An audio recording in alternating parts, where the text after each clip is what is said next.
最叫連落技啦？講真啦，邊個識出第一招或者第二招咧？唉，你睇得太表面啦！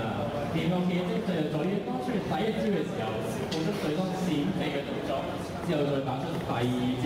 簡單嚟講，就好似格鬥遊戲咁啦，一招改一招。聽到有好似好有道理喎，咁不如我哋而家請阿大師兄阿天師為大家示範呢個動作嚟啦。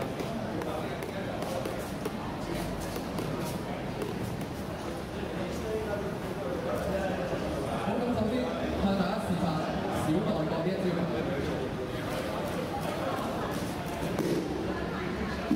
而家大家所見啦，呢招小內角成功咗喎。咁嗱，如果失敗咗點算咧？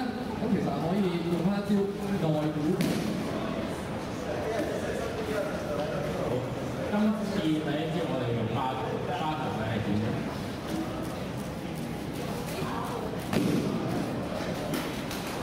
但係假設花頭失敗咗，咁我哋就可以轉用另一招關節技，呢招關節技叫十字拳 ，2G Tatami。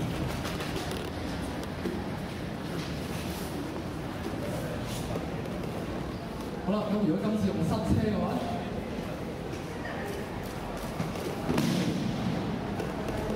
如果塞車唔成功嘅話咧，咁就應該趁住近距離咧做個大外角啦。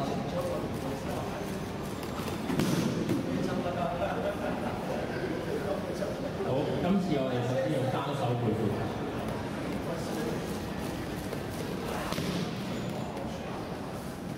但係假設對手撳背賽走到嘅話，就應該乘機抱住對方嘅腳，使出嘅大內角。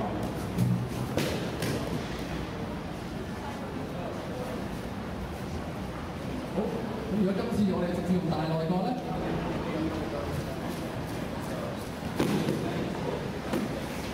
避咗嘅話點算咧？咁其實應該趁對方重心向前嘅時候，用一招睇落。A.V. 啊，啱啱大內角啦，咁依家應該係咩咧？做完大內角梗係要做小內角啦。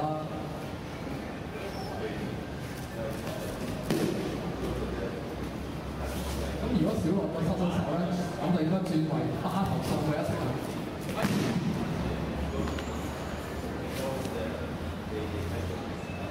最後我哋示範睇落。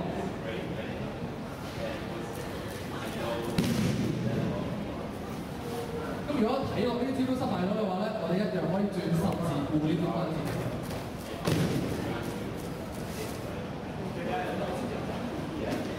大家所見呢招十字固係可以鎖住對方嘅。好，唔該晒兩位師兄。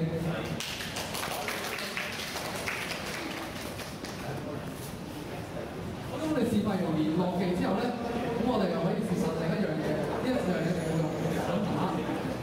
咁咩叫反打啊？反打嘅意思咧就係指當對手出緊招嘅時候，咁我哋就睇下都把握時機去出招嘅。哇！咁咪真係學法先至好高深喎。咁呢一有請大東師兄同埋金東師兄為大家示範。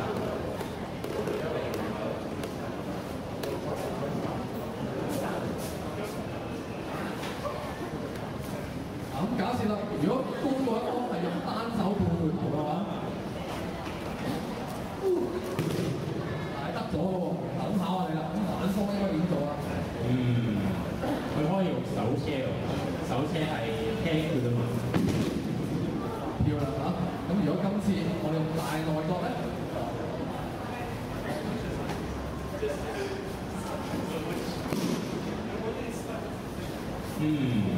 今次我哋可以用花頭嚟插佢。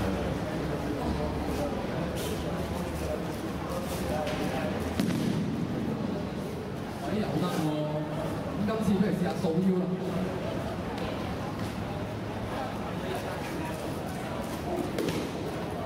今次點解啊？好簡單咧，用後腰咪得咯。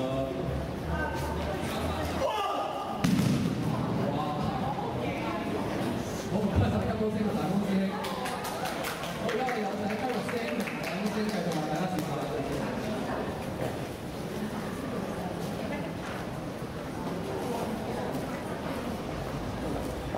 好啦，咁我哋就試下用塞車咯喎。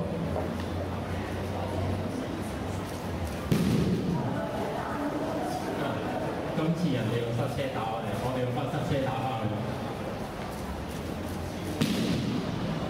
good 啊！咁今次用出足數咧，我諗你都冇理由用翻出足數打我㗎嘛？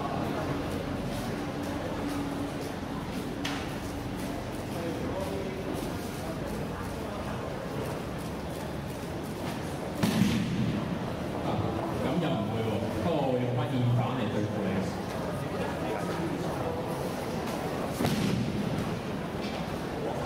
高深一樣嘅，如果咁啊，咁用啲高級嘅招式內估啊！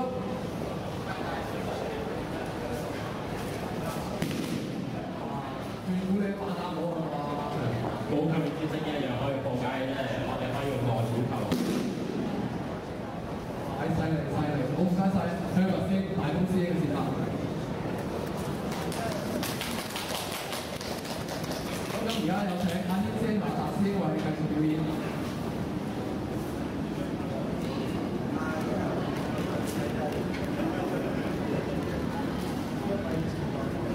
好，今次首先嚟一個大內角先。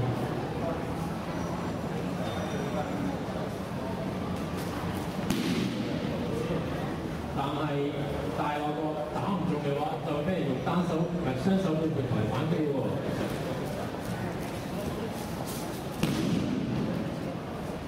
係，咁我用單手半回流點啊？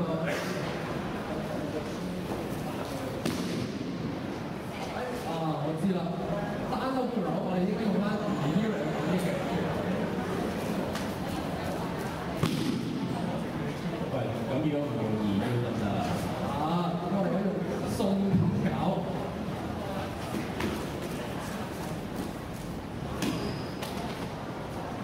大家所見呢招送襟搞咧，係一招搞型，即係可以鎖住對方，對方唞唔到氣嘅喎。好，之後我哋嚟睇下大內角先。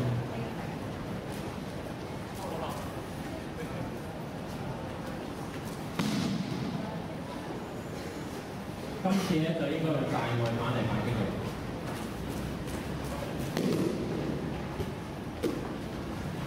咁唔大外反都得啊，用低肩車去反擊都得。哇！好啦，到最後一招啦，雙手棍。